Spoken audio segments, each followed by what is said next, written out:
안녕하세요. 전남대학교 수의외과 박성일입니다. 저는 오늘 고양이의 구강종양에 대해서 설명해 드리도록 하겠습니다. 고양이의 구강종양에는 악성과 양성이 있습니다.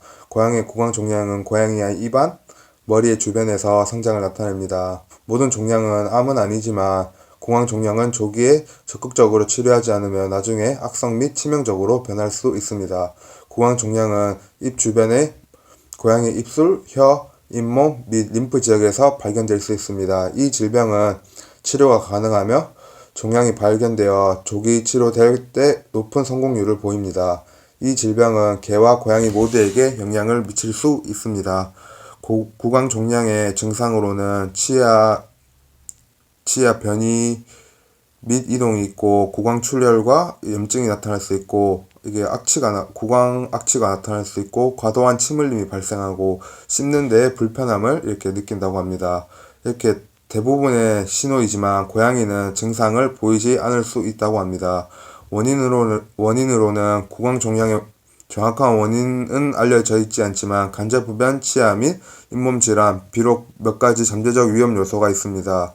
구강 덩어리는 어떤 품종에서도 발견될 수 있으며 이 질병을 발병하기 쉬운 여러 종류가 있습니다. 구강종양은 어떤 품종에서도 발견될 수 있으며 일반적으로 나이가 많고 이게 암컷보다는 수컷에서 이렇게 더 구강종양이 발생하기 쉽다고 합니다. 진단은 생검은 종괴가 암인지 여부와 괴사 여부를 결정하기 위해 시행됩니다. 종괴의 생검 외에도 주변 림프절에도 전이가 되었는지 확인하기 위해 생검을 실시한다고 합니다.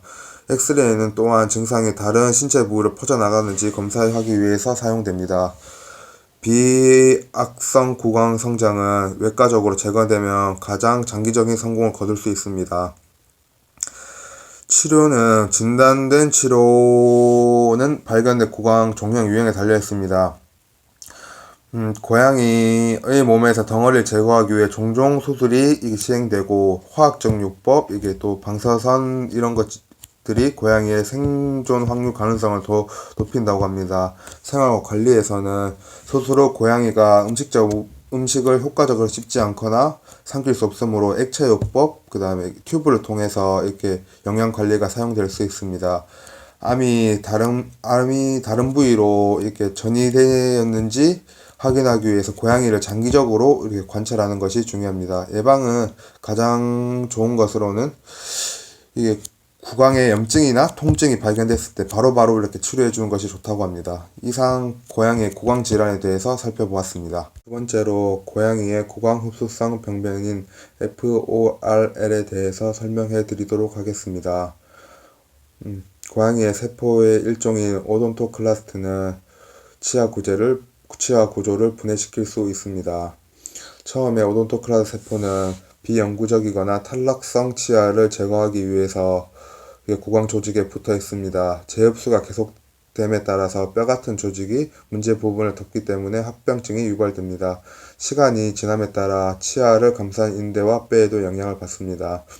고양이 치아 분해, 치아 파괴는 매우 일반적입니다. 대략 5세 이상의 고양이들 중 절반은 이 두 가지 중 한 가지를 이렇게 나타난다고 합니다. 대체로 그리고 나이가 증가함에 따라서 이 질병이 발생할 확률도 증가한다고 합니다. 또한 잘 발생하는 품종이 있는데 아비니시안, 아시아 숏헤어, 페르시안, 샴 이렇게 네 가지 품종이 이게 잘 발생하는 품종이라고 합니다. 증상 및 유형은 가장 이게 흔한 증상으로서는 과도한 침 흘림이 나타나고 씹는데 불편함이 나타나고 구강출혈 같은 것입니다. 그리고 고양이는 공격적으로 변하고 사람의 손을 피할 수 있다고 합니다. 고양이의 치아 분해, 치아 재흡수는 어떤 치아에서도 잘 발생할 수 있지만 뒤쪽에서 더욱 잘 발생한다고 합니다. 표면에 대한 검사는 문제에 대한 증거를 제공해 줄 수 있지만 마취를 통해서 정밀 검사가 더 정확한 진단이 될 수 있다고 합니다. 고양이의 치아 부식은 5단계로 나눌 수 있는데 1단계에서는 경미한 상태로 그냥 있다고 합니다. 두 번째 단계에서는 보통 조금의 치아의 손실을 보여준다고 합니다. 세 번째 단계에서는 치아의 뿌리, 치관이 이게 노출될 정도로 치아 부식이 나타난다고 합니다. 네 번째 단계로서는 3단계와 유사하지만 치아의 상단과 뿌리가 모두 영향을 받는다고 합니다. 5단계에서는 딱딱한 치아 조직에 반점만이 남아있고 치아의 잔해모는 잇몸으로 덮여 있습니다.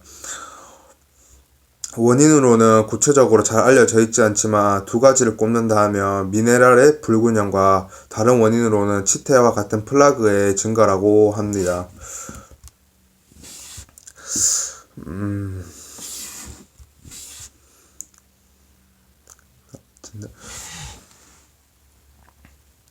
진단으로서는 정확한 진단을 위해 입의 엑스레이 사진이 필요하다고 합니다.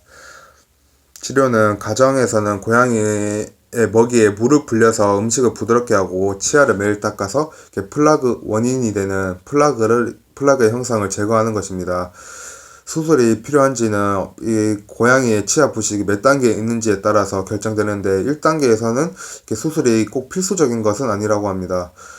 그리고 하지만 2단계부터는 치아 제거 또는 치어감 감소 같은 간단한 수술이 필요할 수 있는데 크라운을 줄이기 위해서 치과용 드릴을 이용해서 치아를 잇몸 밑으로 갈아줍니다. 그리고 잇몸은 외과적으로 덮입니다. 3단계부터는 수술이 필수적이고 4, 5단계는 그 옆에 이제 영향을 받는 치아까지 추가 수술과 추출이 필요합니다. 이상으로 오늘은 고양이의 치아 부식과 구강 종양에 대해서 알아보았습니다. 감사합니다.